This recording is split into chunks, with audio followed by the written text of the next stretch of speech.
du Congo. Scandale financier à l'organe délibérant de la ville-province de Kinshasa.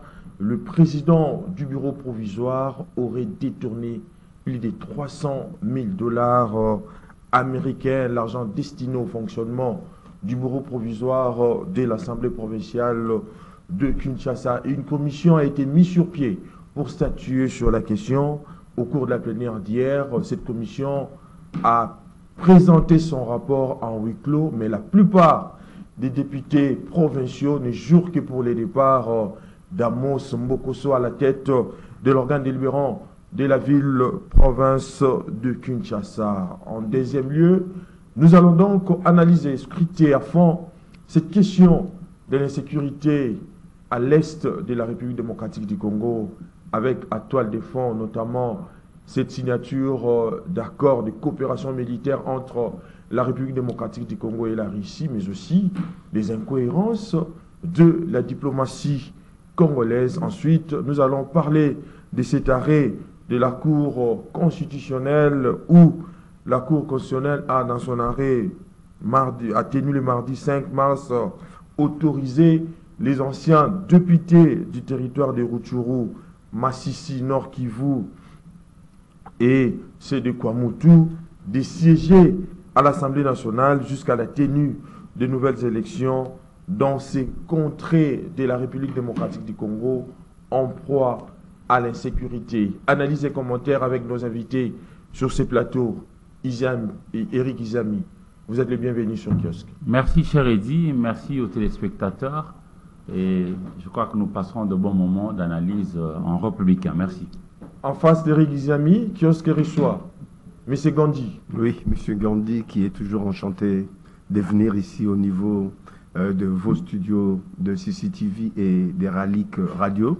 Aussi enchanté de rencontrer un certain nombre de gens, journalistes, notamment parmi ces gens-là se trouve notre ami Eric Izami, qui est merci, un homme courageux, intelligent, perspicace. Donc j'aime bien me frotter à lui et à d'autres. Et c'est toujours un plaisir. Ouais. D'ailleurs, j'étais endormi quand je suis arrivé. Je commence face à lui, face à l'émission, je commence à me réveiller petit à petit. Très bien. Maintenant, je crois que notre décor est planté. On va devoir commencer notre émission Eric Izami. Je commence d'abord par vous. Oui. Le président du bureau provisoire de l'Assemblée provinciale de la ville-province de Kinshasa, Amos Mbokosso, est sur la sellette. Il est accusé d'avoir fait main basse sur le frais de fonctionnement alloué à la session extraordinaire de l'organe délibérant de la ville-province de Kinshasa. Comment voyez-vous ça? Ah, mais tiens, le sujet, je ne sais pas, je ne voudrais pas que l'on soit hâtif. La population doit comprendre d'abord que l'organe délibérant, c'est cet organe-là, l'Assemblée provinciale, qui est habilité à pouvoir contrôler l'action ou les actions que poseront le moment venu le pouvoir exécutif, c'est-à-dire le gouvernorat et avec le ministre provincial. Exactement. Mais déjà, dès l'entame de la session comme ça, on a installé un bureau d'âge et puis facilement on commence à dire qu'il y a eu vol d'argent. Moi, j'aurais voulu que la commission fasse son travail jusqu'à la fin. Et si c'est vraiment avéré que M. Mbokosso s'est envolé avec 300 000 dollars américains, on va gratter, ce qui est déplorable. Mais bon, je ne voudrais vraiment pas trop m'avancer parce que c'est trop hâtif. J'ai cru comprendre qu'on avait mis en place plutôt. La commission a déjà statué sur la question. Oui. Hier, elle a présenté son rapport. Un rapport qui stipule. Qui accable. En fait, M. Mbokosso, des détourneurs des deniers publics. Mais dans ces cas-là, il faudrait que la justice. Parce que malheureusement, chez nous, c'est quoi? Nous avons tout ce qu'il faut. Mais chacun ne fait pas si bien correctement son travail. J'aurais voulu que maintenant, là, que la commission a fini son travail, qu'il y ait quand même un procureur qui s'élève et qui instruise les dossiers pour voir, gratter, pour arriver jusqu'à la fin, pour qu'en fin, nous puissions avoir ce que l'on appelle en droit l'autorité de la chose au jugé. C'est-à-dire qu'on le juge et que l'on établisse véritablement qu'il y a eu vol et qu'il puisse quand même écoper des sanctions. Comme ça va dissuader. Vous vous rendez compte?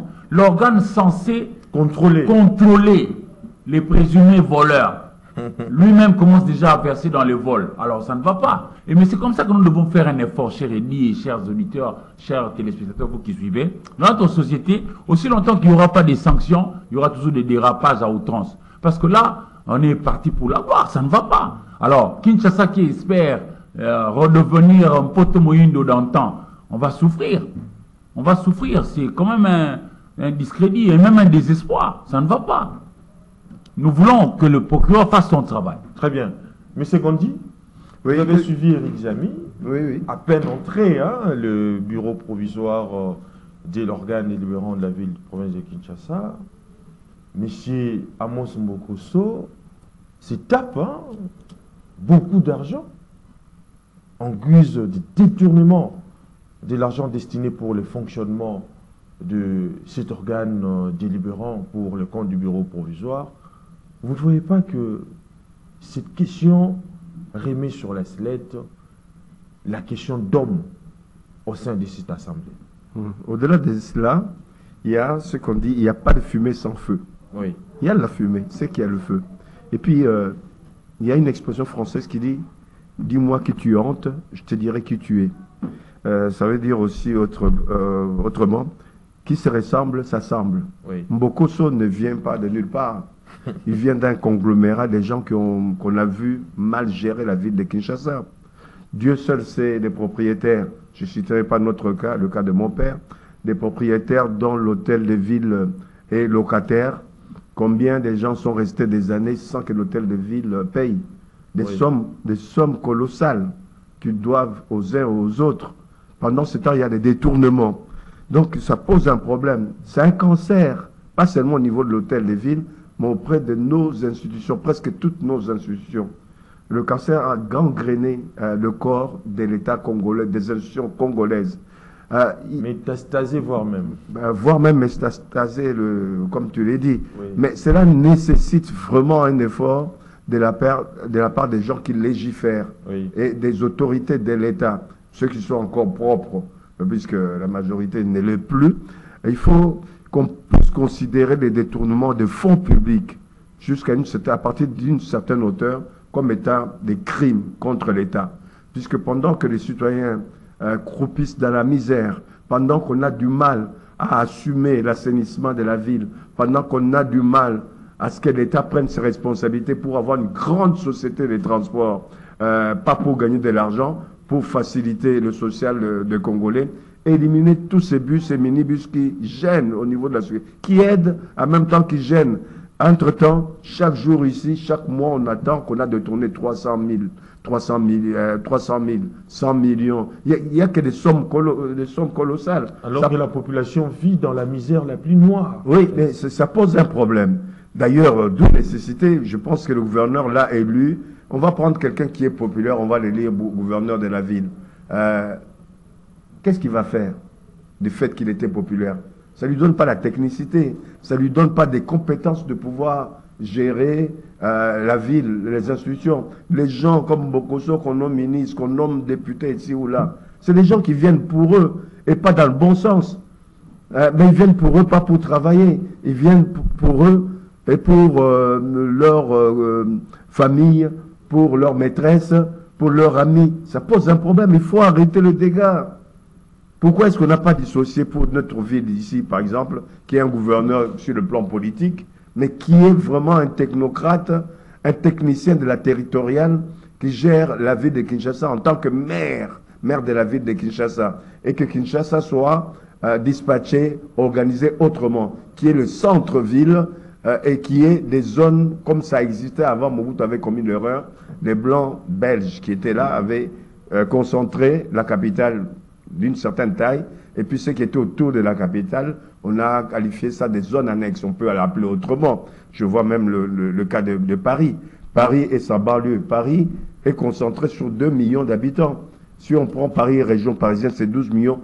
Il y a un maire pour Paris, mais il y a un autre responsable qui est président du conseil général, ou régional plutôt.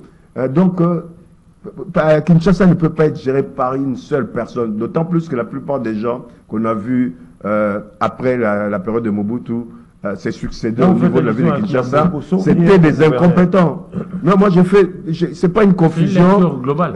C'est global. Mbokoso, c'est un cas peut-être isolé, mais il n'est pas si isolé que ça. Je vous ai dit au départ, la prise de la parole, que qui se ressemble, s'assemble. Donc c'est un conglomérat de gens inefficaces, mais qui ne pouvaient rien créer pour la ville, en dehors du fait qu'ils sont très spécialisés pour le détournement. Mais ils sont un peu dissociés. Vous avez suivi Eric Nzamé qui a parlé que l'organe qui est censé contrôler l'exécutif, et on voit son président s'est livré à cet exercice, qui est vraiment du tout à déplorer. Mais vous ne voyez pas que par là, toute chose de nature à perturber l'ordre public et à offrir les lits n'augure pas des perspectives intéressantes quant à la bonne marche, mais surtout de la ville, en termes de contrôle. Parce qu'on assiste déjà à des gens qui sont censés contrôler, ce sont eux qui détournent en même temps. Voilà. Qu'est-ce que vous voulez que je dise, en plus de ce que vous venez de décliner? Mais moi, j'ai dit que tout est pareil. C'est-à-dire, ça nécessite vraiment, c'est un état d'urgence qu'il faut mettre en place pour pouvoir sauver cette ville. Puisque les gens qui y sont aujourd'hui, les gens qui sont là au niveau de la tête de la ville, les gens qui risquent de venir après, qui vont encore empirer la situation, puisque non seulement ils ne viendront pas travailler seulement pour eux, pas pour la population, mais ils viendront travailler pour un certain nombre de communautés, soit libanaises, soit de la communauté indienne, turque et autres. La ville est en train d'être asphyxiée, d'être prise en otage, et par ces individus, et par toute cette société étrangère qui vient de s'implanter à Kinshasa. Il y a un enjeu important pour la ville de Kinshasa. Il y a un marché très important, donc ce qui nécessite qu'on soit vigilant, très vigilant. Moi, je pense que le président de la République, sans faire de lui un dictateur, devrait décréter un état spécifique pour la ville de Kinshasa, pour sa gestion, puis sinon, on ne va pas s'en sortir. Si Kinshasa ne s'en sort pas, comment voulez-vous que les petites villes arrivent à s'en sortir? Ça pose un problème. Non, il faut arrêter les dégâts. Très bien. Eric Nzamé, je reviens à vous. Si les élus provinciaux laissent faire, vous ne voyez pas que le président du bureau définitif se permettra d'autres détournements plus graves que cela? C'est comme ça que j'ai cité le procureur ici. J'ai dit, vous savez, aujourd'hui, Kinshasa, petit à petit, commence à être dépourvu un peu des arbres. Moi, j'habite Lingwala. S'il faut que je compte le nombre d'arbres qu'il y a sur mon avenue, c'est à compter au bout de doigts. Alors que lorsqu'on était encore beaucoup plus jeune, il y en avait à foison. C'est-à-dire, pour moi, j'insiste, j'en appelle vraiment au procureur parce que la sanction doit être de mise. S'il n'y a pas de sanction, il y aura toujours des dérapages. Et puis, on peut même aller à l'extrême. Quiconque a volé l'argent, je suis en train de parler ici, si c'est vraiment avéré, hein, parce qu'il y a aussi parfois des gens qui peuvent jeter de l'opprobre à certaines personnes qui ne sont pas forcément voleurs. Mais je dis ici, si c'est avéré que monsieur a volé de l'argent, que non seulement qu'il retourne cet argent-là, que l'on arrive vraiment à juger quelqu'un, à le condamner si c'est vrai, qu'il retourne cet argent, qu'on confisque tout ce qu'il a pu avoir et qu'on le déclare, on déclare sa famille, par exemple, une famille de honte. Et les gens seront peut-être dissuadés. Ce que font Nanga, ce que font Jean-Jacques Mamba, etc., etc. C'est parce qu'il n'y a pas une sanction forte. Si moi je sais qu'en volant par exemple 300 000 $ américains, on me déclarerait une famille de la honte. On va me ravir la maison, la voiture, les comptes en banque et tout ça, et de ma progéniture, tout ça, de ma famille. Plus personne ne devra travailler dans l'appareil de l'État pendant 50 ans. Un certain nombre de décisions comme ça. J'aurais peur, même si je suis un voleur né, je me dirais, mais est-ce que je veux vraiment laisser mes enfants croupir, ne pas travailler? Des sanctions comme ça. Mais aussi longtemps que ça sera X était ici, il a volé, vous le déplacez d'ici vers là, il vole, et ça va devenir comme un sport. Il n'y a pas de sanctions, ça ne va pas. Tel que Dieu nous a créés, il faut qu'il y ait des limites. Il faut qu'il y ait des limites. Et les limites là sont définies aussi par la sanction. Même pour tout ce que nous décrions ici. Vous avez commencé par dire que Kinshasa est sale. Et c'est vrai que Kinshasa est très sale. Moi-même y compris. Parce que nous devons nous aussi qui présentons les émissions, et ceci, cela, de dire à nos populations que nous devons commencer à petite échelle. Déjà à la maison, apprendre à nos enfants que la propriété est une valeur. Prêcher par l'exemple. Oui. Lorsqu'il ira à l'école, on va lui répéter la même chose. Et même l'église, rentrer dans la danse. Ne nous prêchez pas le visa. Le visa, c'est un papier vulgaire. Présentez-nous ce qui va nous faire avancer d'un pas. Ici, nous sommes très sales. Que je sache, c'est le même Bokoso qui était aussi au gouvernement provincial, non? Oui. Oui, mais ils ont laissé la ville dans quel état? C'est le ministre de l'ancien Pas plus ministre tard qu'hier, j'ai discuté transport. avec un papa, je lui ai cité son nom, un monsieur là, papa Limba, il a de l'âge. Il m'a dit, toi tu as quand même l'opportunité de passer dans des émissions. Dis aux gens qui comprennent ceci. Ici à Kinshasa, il y a ce qu'on appelle égout collecteur. Partout où vous êtes, ceux qui habitent Matongé, ceux qui habitent Gombe, ceux qui habitent Lingwala, partout où vous voyez des égouts collecteurs, on a écrit Léopoldville, c'est une histoire comme ça en cercle. Oui. Hein? Il me dit, c'était de la hauteur de 3,50 mètres. Quand ils étaient, Papa Limba, quand ils étaient petits, ils entraient dedans, ils pouvaient marcher à 3-4, et ils sont en train de marcher. Alors, dans les temps, Kinshasa, lorsque quelqu'un mourait, on le pleurait avec le lit avec lequel il dormait souvent. Oui. Alors, quand il mourait, celui-ci, on prenait le lit, au lieu d'aller brûler, au lieu d'aller jeter, je ne sais pas où, on jetait dedans, dans les égouts collecteurs là.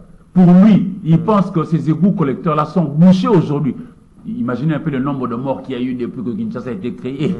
Hein, Kinshasa est devenu capitale en 1923. C'est-à-dire jusqu'aujourd'hui, voyez un peu le temps. C'est la chanson de Feu Lutumba, Simaro Massia, le poète qui avait chanté Kitikwala. Nous, on était des enfants, on apprend ça maintenant. Il dit, si on arrive à extirper toutes ces saletés-là de ces égouts collecteurs, ça peut aider à la circulation des eaux lorsqu'arrive la pluie, les eaux que nous utilisons pour nous laver, pour faire notre toilette, et puis les eaux usées de ménage. C'est-à-dire, il m'a demandé de le dire, et je le dis ici, et j'espère que les responsables nous écoutent. Mais pour revenir à notre sujet, s'il n'y a pas de sanctions, je te dis qu'on va toujours marquer les pas. Les sanctions à tous les niveaux. Même à moi, si je ne respecte pas, Oui. il faudrait qu'il y ait comme des sanctions. Et comme ça pourra peut-être pédagogiquement pousser les uns et les autres à pouvoir, tant soit peu, se comporter dignement. Voilà. Très bien, changeons un peu de registre. On ne doit pas s'éterniser là-dessus parce qu'il y a une plénière qui est prévue aujourd'hui. Envie de statuer sur la question pour permettre à ces derniers de connaître son sort, s'il va rester comme président du bureau provisoire ou il doit partir. Tout va se connaître au cours de la plénière d'aujourd'hui. Un autre sujet qui défraie la chronique, et les amis, Monsieur Gandhi, je commence par vous. Oui. C'est cette question de la situation de l'insécurité à l'est du pays avec en toile de fond la signature de coopération militaire entre la République démocratique du Congo et la Russie. Comment avez-vous appris cette nouvelle? Ouais, comment je l'apprécie d'abord? Je l'apprécie au juste titre, puisque la diplomatie, c'est aussi l'équilibre. L'équilibre, c'est aussi d'avoir plusieurs partenaires différents, mais complémentaires. C'est pas gênant, c'est pas la première fois que la RD Congo soit rapprochée ou se rapproche de l'Union soviétique, mais les accords qui viennent d'être signés, ou du moins la convention ou des conventions qui ont été signées entre la Russie et la RD Congo, c'est de bon augure. Si on a déploré le fait qu'à un moment donné, nous sommes beaucoup plus proches des Américains, des Français, des Belges, du moins des Occidentaux, et que les Occidentaux nous jouent double jeu, ça pose un problème. À un moment donné, pour les dissuader, c'est aussi intéressant qu'on puisse, sur le plan diplomatique, équilibrer les choses, voir aussi du côté de la Russie, ne pas négliger l'Asie, qui est toujours actuellement en train de se développer, notamment le passage du président au Qatar et dans les pays du Golfe. Moi, je pense que c'est un point important pour notre diplomatie. Il suffirait simplement qu'on garde cet équilibre, ne pas pencher beaucoup plus à droite ou beaucoup plus à gauche. Je pense que c'est là qu'on peut entrevoir, trouver l'intérêt ou les intérêts de notre pays. Mais dans les tumultes des relations internationales, Ouais. vous ne voyez pas que la diplomatie congolaise se trouve souvent au centre des controverses, en particulier dans les contextes délicats du dossier Rwanda? Faudra-t-il admettre aujourd'hui que, avec ces signatures, cela va rencontrer l'assentiment de ces pays-là que vous venez de citer, les États-Unis d'Amérique et la France? Mais la diplomatie, c'est aussi ça, puisque la force de l'équilibre, puisque l'équilibre, le terme est très important en diplomatie. Quand on n'a pas d'équilibre à l'intérieur de son État, quand il n'y a pas d'équilibre au niveau de ses relations internationales, c'est en ce moment-là qu'on devient sujet des relations internationales. C'est vrai, on l'est. On n'est pas encore devenu des acteurs principaux des relations internationales, mais pour sortir de ces méandres, d'être toujours sujet à caution où les autres viennent imprimer leur force, leur politique chez nous, je pense que la politique qui est menée par le président de la République, c'est un risque pour lui déjà en tant que personne, parce qu'on l'a vu dans l'histoire des relations internationales, notamment concernant l'Afrique, précisément la RD Congo, tous les chefs d'État ou tous les hommes politiques qui ont concouru à se battre pour trouver l'équilibre à l'intérieur de notre pays, trouver aussi l'équilibre entre notre État et les États occidentaux, souvent ils ont été éliminés.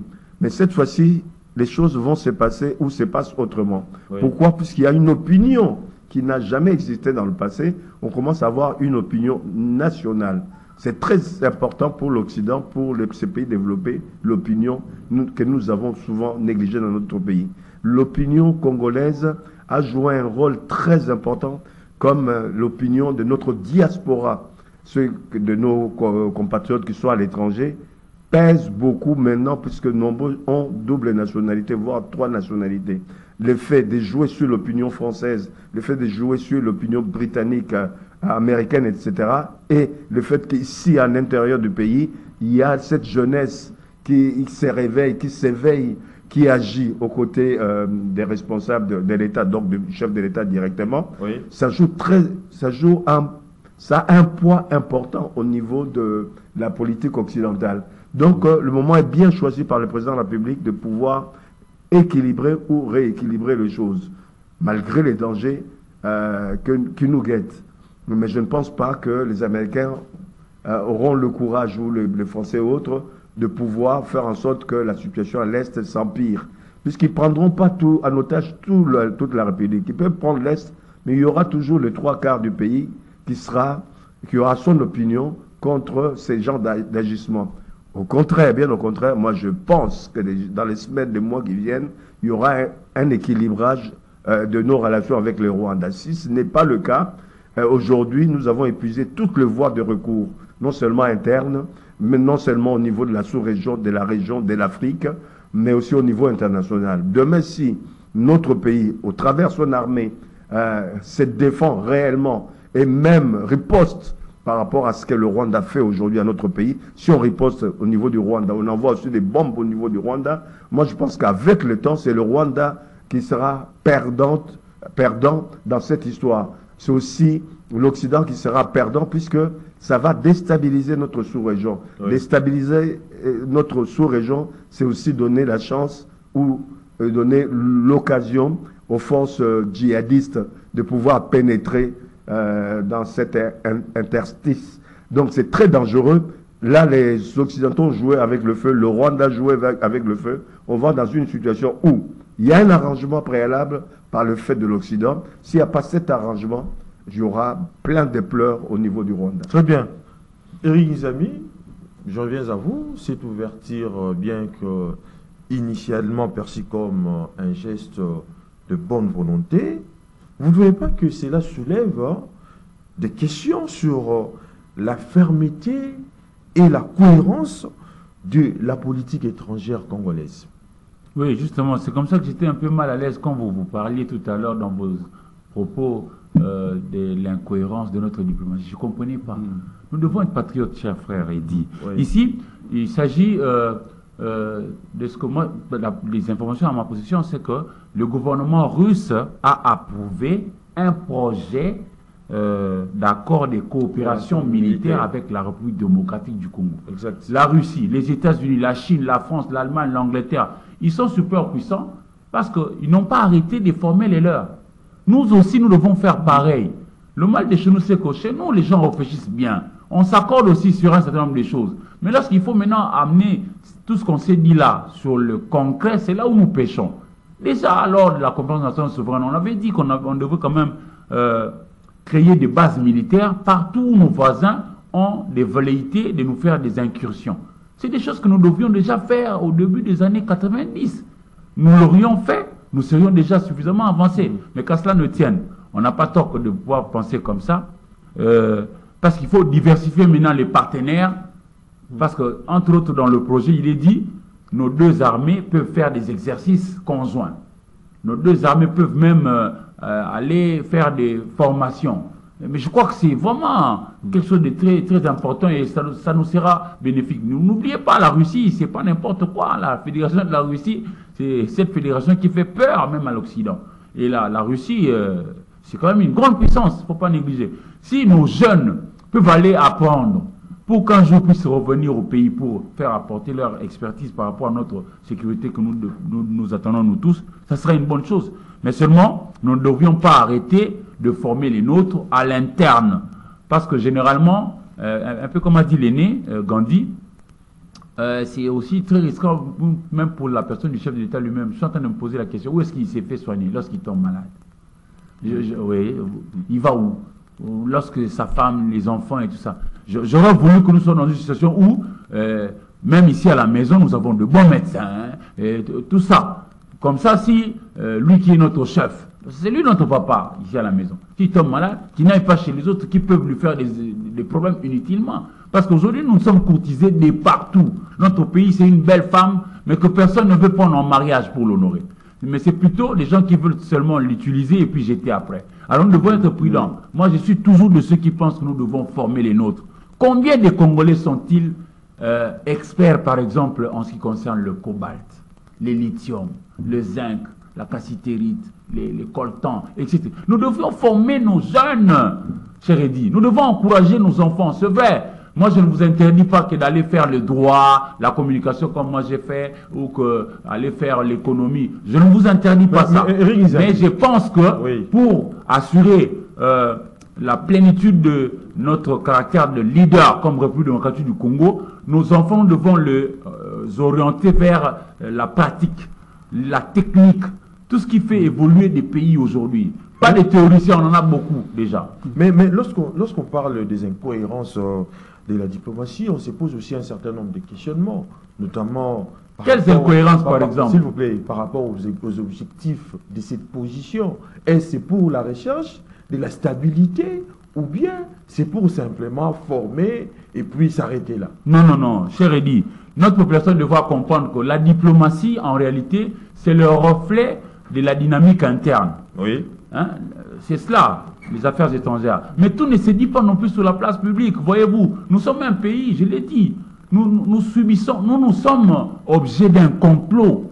Nous sommes objets d'un complot. Et évidemment, tout le monde ne partage pas ces mêmes avis parce que je suis en train de noter que même en Occident, il y a certains élus qui commencent à élever leur voix. Par exemple, Thierry Mariani.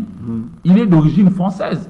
Mais Thierry Mariani a parlé aux héros européens pour leur dire que non, ça ne va pas. Quand il s'agit de la République démocratique du Congo, vous faites tomber tout le principe des droits dans l'eau pour satisfaire Paul Kagame. Ça ne va pas.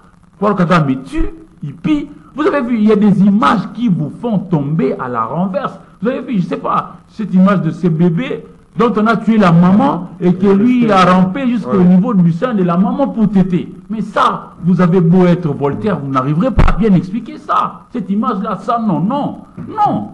Nous devons prendre conscience. Le mal de chez nous, c'est encore ce qu'on a évoqué comme premier sujet. Les gens volent, c'est devenu comme un sport. Tu te lèves le matin, on te donne 300 000 $ américains, je ne sais pas, pour faire X, Y, pour profit de la population. Toi, tu voles. Et comme si... Mais on a été ministre, tu voles. Franchement, moi j'aurais vraiment voulu que l'ensemble quand même il y ait un procureur. Oui, que l'ensemble quand même il y a le procureur qui a pour rôle de chercher les infractions. Ouais, oui. Et s'il en trouve, que l'on défère monsieur devant la justice. Que l'on sanctionne, papa. Et puis qu'on arrête, bon, même si on ne va pas arrêter X temps vers zéro, oui, mais que l'on diminue quand même le vol. Que l'on diminue quand même. Et puis là, tout ça, c'est parce que notre société aussi, ceux qui prêchent, moi je m'en prends aussi parfois à ceux qui prêchent. Qu'est-ce qu'on nous a prêché jusqu'ici? On nous a abreuvé des discours d'argent. De moins en moins, on nous parle de l'amour. L'amour à trois niveaux. Oui. L'amour de cette terre qui nous a tous vu naître et grandir, le Congo. L'amour du semblable, Eddy, le vieux Gandhi, traiter l'autre avec égard. L'amour du Et prochain. puis l'amour, ça c'est l'amour du prochain. Oui. Et puis l'amour de notre progéniture. Nous avons des enfants. L'air à venir, en fait. Mais oui, Mao Tse-tung qui a jeté des bases qui ont amené la Chine, la grande Chine aujourd'hui là où elle est. Mao Tse-tung n'a pas vécu la gloire de la Chine. Il est parti tôt.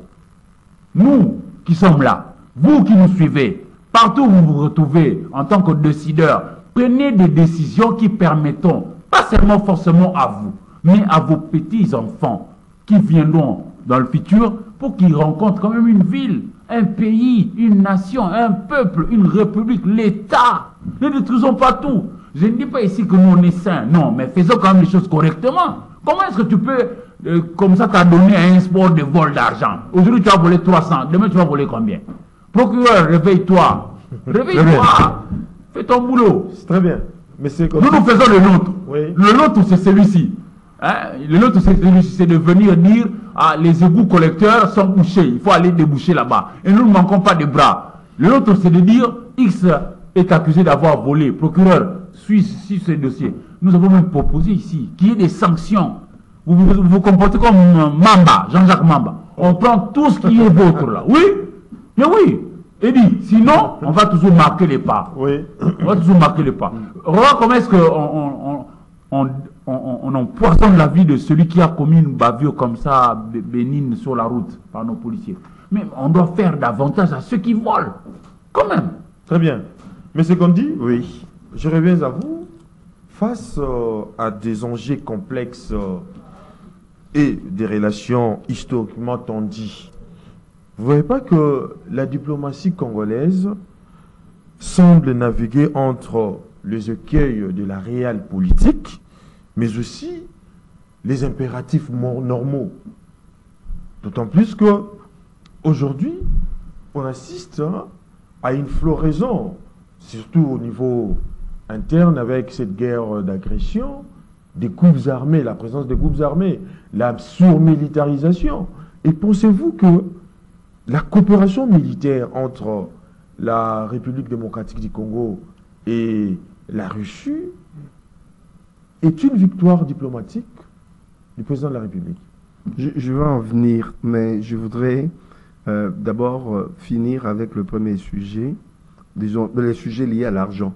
Oui. Puisqu'il y a certains pays qui ont des brigades spécialisées pour traquer les gens qui ont de l'argent de manière Illicite, illégale. Ouais. C'est pas par hasard. Ils ne le font pas parce qu'ils sont jaloux de la richesse des autres. Non. Ils le font pour pouvoir, entre autres, canaliser l'argent que l'État devait gagner au niveau du fisc par rapport aux impôts, pour voir si ces gens-là paient des impôts, dans un premier temps. Dans un second temps, c'est le point le plus culminant, le plus important, c'est à savoir, si on laisse les gens s'enrichir illégalement, ce sont les mêmes gens qu'on retrouve à la tête des groupuscules, des gens qui font de la drogue, mais des gens qui peuvent entretenir des milices, des assassins. Regardez aujourd'hui, Nanga, comment est-ce que Nanga a eu son argent, beaucoup d'argent. Ce n'était pas au niveau des détournements qu'il a eu à la CENI. Oui. Les Mamba et autres, où les gens, comme aujourd'hui, on soupçonne celui qui est au niveau de l'Assemblée de Kinshasa avoir détourné 300 000. Si on regarde bien dans l'entourage de ces gens-là, ils ont des immeubles. S'il y avait une brigade spéciale, on contrôlerait ces gens-là pour qu'ils nous disent où ont-ils trouvé de l'argent. Étaient-ils des héritiers de leurs parents et ils avaient pris un crédit, ou alors comment est-ce qu'ils ont fait pour avoir 2, 3 immeubles à Kinshasa? Si on contrôlait tout ça aussi, c'est aussi une façon, au-delà du travail qui est fait par la Cour de compte, du travail qui est fait par IGF, on aurait pu tomber sur des gens qui ont détourné des sommes folles au niveau des caisses de nos régions, de nos institutions, au niveau de la République, du gouvernement, etc. Si on faisait cet exercice, on récupérait pas mal de biens et cet argent rentrerait. Comme Eric a dit, on arrête quelqu'un qui a détourné. Non seulement qu'il doit faire la prison, mais aussi doit restituer cet argent, doit confisquer tous les biens, oui. Ça devient propriété de l'État. Une fois, 2 fois, 3 fois, il y a Les des gens ont peur. ont peur. Ils ne prendraient pas le risque d'aller contrôler leur compte en banque, non seulement ici, au niveau de l'étranger. C'est-à-dire on est assis sur le charbon ardent. le danger n'est pas seulement de l'extérieur, des Rwanda et autres. Le danger est interne. Ouais, si on ne se bat pas, c'est une guerre que ces gens-là se livrent contre l'État congolais, contre l'administration congolaise, de détourner le fonds. Pendant ce temps-là, il y a des gens qui meurent à l'hôpital faute de soins. Pourquoi? Parce qu'ils n'ont pas de moyens, puisque l'État ne peut pas financer entièrement leur sécurité au niveau de la santé, etc. Donc on ne doit pas blaguer sur cette question de détournement de fonds. On ne doit pas blaguer par rapport aux gens qui ont une richesse illicite. C'est un danger pour nos populations, c'est un danger pour notre République. Pour répondre à votre question, oui. Mais le fait de se rapprocher de la Russie ou que la Russie se rapproche de nous, ce ne sont que des faits des relations internationales. On ne peut pas faire les relations internationales en disant nous on fait les relations internationales limitées à l'Occident. L'Occident elle-même fait des relations internationales, même avec la Russie, font les relations internationales avec l'Asie, avec tout le monde. Pourquoi est-ce que nous on doit se restreindre? Moi j'ai dit, le fait d'y aller ou que les autres viennent vers nous, c'est toujours positif. Encore que dans ce côté positif, c'est à nous, avec nos dirigeants, nos négociateurs, qu'on puisse tirer notre épingle du jeu ou tirer le marron du feu. C'est-à-dire avoir des bons négociateurs formés, puisque aujourd'hui ici, on a un problème aussi des gens. C'est pas puisque tu as fait du droit, c'est pas puisque tu as fait sciences politiques, tu es bon négociateur. C'est une discipline, c'est une attitude, c'est une stratégie à avoir. Tout ça, c'est un enseignement. Eux, ils ont des gens qui sont réellement spécialisés, qu'on a formés pour la négociation. On les forme au niveau de la négociation à tous les niveaux, au niveau des syndicats, on les forme au niveau des affaires étrangères, on les forme à tous les juristes consultent là-bas, ceux qui sont spécialisés en droit international ou qui ont fait Sciences Po. Il y a des cours de négociation. Mais si on ne le fait pas, on va s'improviser. On vient négocier comme on a négocié dans le passé, dans son quartier, comme on a négocié dans sa société congolaise, Luba, Congo ou autre. Non, la négociation, c'est tout un art, c'est toute une technique. C'est pas n'importe quoi. Il faut des bons négociateurs quand on rentre en lice dans les relations internationales. C'est bien de se rapprocher des autres, c'est bien que les autres se rapprochent de nous, mais c'est bien aussi de faire accompagner ces liens-là avec des gens spécialisés. Oui. C'est qu'on n'a pas aujourd'hui, ou très peu sont formés dans ce sens-là. Très bien. Changeons de registre. Parlons cette fois-ci de ce qu'on avait annoncé tout au début de cette émission. Il s'agit donc de la reconduction du mandat des édits de 2018 à travers cet arrêt rendu par la Cour constitutionnelle. Éric Izami, votre analyse. Déjà qu'il faut dire que l'arrêt de la Cour constitutionnelle est inattaquable, exécutoire, c'est péremptoire, donc, contre lequel vous n'avez pas d'autres arguments. Mais seulement je suis en train d'observer que nous-mêmes, nous ne croyons peut-être pas à ce que nous faisons. Nous devons être quand même aussi autour de nos valeurs. C'est quoi nos valeurs? Parce que je suis en train de lire, hier par exemple, il y a François Nzekouye Kaburabuza, élu de Rutshuru, qui a décliné l'offre par rapport au fait qu'ils ont quand même été autorisés. On a vu qu'en 2006, en 2011, en 2018, toutes les 3 fois qu'on a fait les élections, Rutshuru avait 8 élus. Masisi avait 7 élus. Et Kwamut, j'en ignore le chiffre. Mais ça s'est répété comme ça, 8, 8, 8, 3 fois. 7, 7, 7, 3 fois. Et puis, c'est-à-dire, ça pouvait aussi être le même résultat si jamais ces contrées-là avaient été aussi prises en compte pour participer aux élections de 2023, le 20 décembre 2023. Mais puisque, à cause de l'insécurité qui bat son plein dans ces 3 parties de la République, la CENI n'a pas pu aller pour enrôler et puis tout ça. Alors, on pouvait peut-être, pour ne pas laisser le vide, leur permettre de siéger, pas seulement au niveau national, même au niveau des assemblées provinciales. C'est comme ça que l'arrêt dit. Mais malheureusement, lui, il a dit qu'il ne peut pas venir siéger avec ceux qui sont considérés, selon lui, comme étant des illégitimes, c'est son propos. Et je trouve que, alors lui-même aussi, comme un érudit du pays, il a été aux études. C'est un compte intellectuel. Cela est dû de part à leur décision, la décision du PPRD de ne pas participer aux élections. Devant l'arrêt, vous pensez vraiment que lorsque, par exemple, le Conseil constitutionnel en France a dit A, et vous, parce que vous êtes de X ou Y, quand vous allez dire B? Non, nous devons apprendre quand même à respecter notre manière de vivre. Mais bon, nous sommes une jeune démocratie. Ce sont ces propos. Je m'aligne, même si je n'approuve pas. Mais je crois que ceux qui ont été élus en 2018 à Massissi, à Rutshuru et à Kwamouth, s'ils sont épris de paix, ils peuvent, comme l'a dit l'arrêt, venir siéger dans les assemblées délibérantes au niveau provincial et puis dans l'Assemblée nationale au niveau national pour participer. Oui. Nous avons maintenant aujourd'hui besoin de toutes les énergies, de toutes les intelligences pour que nous puissions conjuguer nos efforts et bouter dehors l'ennemi. Vous savez, je répète ça, nous sommes vraiment l'objet d'un complot, c'est pas pour rien. Moi j'ai vu, il y a une liste, on a dressé les pays le plus nantis, tels que Dieu a créé. C'est pas rien. Et je me rends compte que le pape avait raison. Le pape a dit de nous que nous étions le diamant de la création. La République démocratique du Congo, que toi et moi connaissons, nous sommes nés ici, nous sommes d'ici. Quand vous en parlez à certains de nos compatriotes, ils disent ah ben, quelle richesse, c'est seulement une richesse verbale. Parce que nous ne vivons pas à la réalité de notre richesse. Oui. Mais les autres nous perçoivent comment? Nous sommes vraiment riches, nous avons tout. Tout ce que Dieu a créé de bon, nous l'avons. La forêt, l'eau, les lacs, les poissons, les diamants, tout ce que vous pouvez imaginer, nous les avons. Mais comment est-ce que nous le gérons? Nous devons nous-mêmes à l'interne aussi, quand même essayer de taire nos différentes préoccupations qui nous minent aussi. Hein. Nous sommes divisés un peu de l'interne aussi, pour que nous puissions petit à petit. D'abord, j'aurais été l'un des décideurs, je préférerais, parce qu'aujourd'hui les amis de Top Congo par exemple vont organiser un débat sur l'éducation nationale. J'aurais voulu que l'on puisse introduire par exemple un cours qui représenterait notre pays à nos jeunes. Dire à nos jeunes c'est quoi la RDC. Parfois les gens disent, nous dans notre métier ici, nous avons eu quand même le bonheur de pouvoir circuler dans le Congo et nous avons vu ce que c'est le Congo. Oui. Au même moment que les autres. Nous visitons le Congo. Il y en a beaucoup qui sont nés ici, mais qui ont grandi ici, mais qui ne connaissent même pas les vraies réalités de chez nous. Oui. Vous voyez, ça aussi c'est un problème.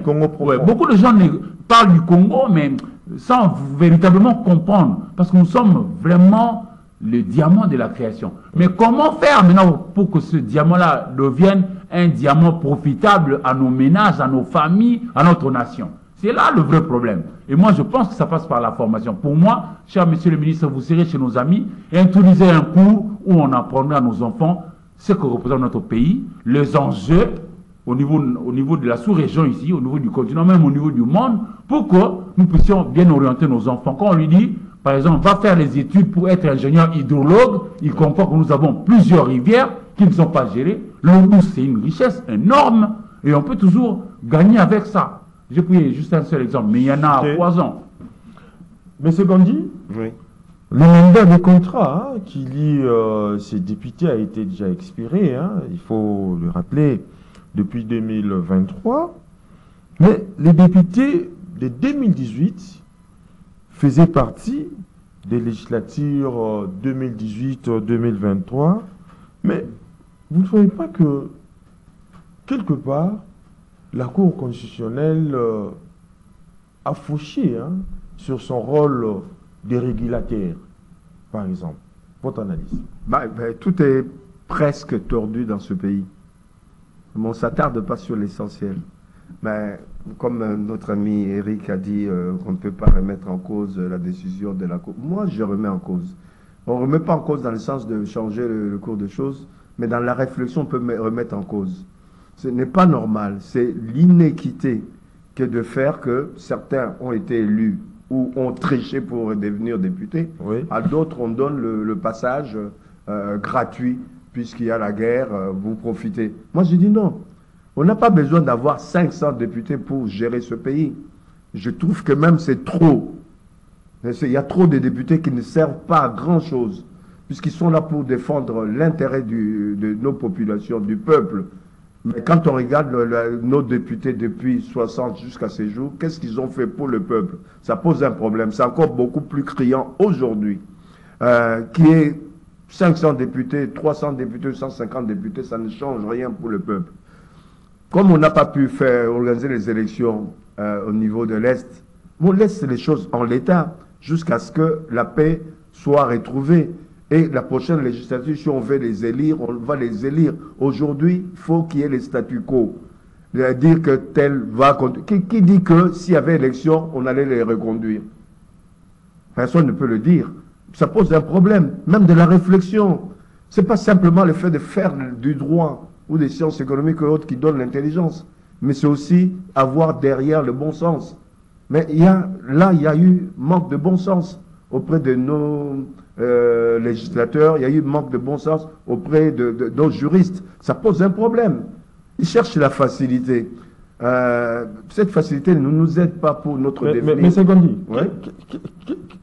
qu'est-ce que la Cour constitutionnelle allait alors faire dans sa mission régulatrice face à ces dossiers? Moi, je vous l'ai dit d'entrée des jeux, Oui. qu'il n'y a pas eu élection, donc il n'y a pas des élus. Puisqu'il n'y a pas eu d'élection, il n'y a pas d'élus. On ne peut pas reconduire d'un mandat à l'autre les gens qui étaient élus, certes, mais qui sont arrivés faire mandat pour juste combler. Il ne s'agit pas ici de combler. Il s'agit ici de faire que les institutions fonctionnent normalement. On peut fonctionner avec 400 et quelques députés pour peu qu'ils fassent leur travail correctement. Mais le problème, c'est que jusqu'à présent, ils n'ont pas fait le travail correctement. Rien n'est dit que ceux qui sont là aujourd'hui, même s'ils sont à 400 et quelques, même si on reconduit les autres, qui feront mieux que les autres. On est toujours dans une situation un peu ambiguë qui fera en sorte que ces députés-là vont se battre pour leur bien-être. Ils auront les 21 000 dollars et ils ne vont même pas remettre en cause ces 21 000 dollars pour dire que nous allons toucher 5 000 dollars. Les restes, on met dans la caisse commune pour pouvoir soutenir nos soldats qui sont à l'Est ou soutenir les gens qui ont quitté leur localité, qui sont en train d'errer sans avoir de quoi se nourrir, de quoi se faire soigner. Mais c'est ça qu'on attend de ces institutions. Mais s'il faut pour reconduire, moi je me mets en porte-à-faux par rapport à ça.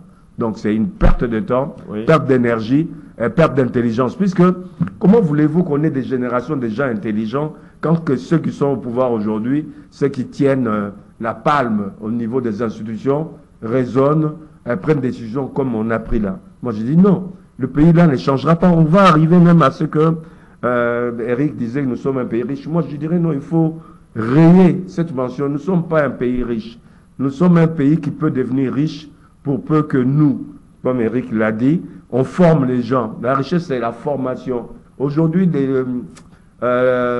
pays comme la Corée du Sud deviennent puissants, le Japon puissant. Ce n'est pas par rapport aux matières premières, c'est par rapport à l'intelligence. Nous, on sera doublement plus riche que le Japon, doublement plus riche que la Corée, puisque non seulement on a des matières premières, on a cette possibilité d'avoir des matières premières, si à côté de ces matières premières, on avait de l'intelligence, former les gens dans la science, dans les sciences et autres, on pourrait faire de ce pays, d'ailleurs dans le top 10 que certains ont mis sur la toile, le Congo se retrouve être le premier sur la toile. Par rapport aux possibilités, aux potentialités, pour peu qu'au niveau de l'éducation, on puisse aller à l'essentiel. D'ailleurs, par rapport à ce qu'Eric a dit, moi j'ai dit, on devrait, et je l'ai dit aussi plusieurs fois, au niveau des études, favoriser ceux qui font les études scientifiques, inciter les filles et les garçons à faire des études scientifiques, les prendre en charge. Non seulement ils ne payent pas les études, ils sont financés avec une bourse au moins de 500 dollars, voire même plus, pour les aider à aller de l'avant. C'est ça qui fera que notre pays devienne riche demain par le fait de l'intelligence auquel il faut rajouter les matières premières qu'il y a. Donc, au niveau des décisions politiques ou juridiques ou judiciaires qu'on prend par moment, il faut revenir, il faut que les doctrinaires, c'est-à-dire les professeurs d'université et autres, puissent s'impliquer. Ils ne s'impliquent pas, ils restent là, ils sont mous. Ça pose un problème. Très bien. Eric Izami, j'ai clôture cette émission avec vous. Faudra-t-il admettre que vous avez suivi l'argumentaire de M. Gandhi?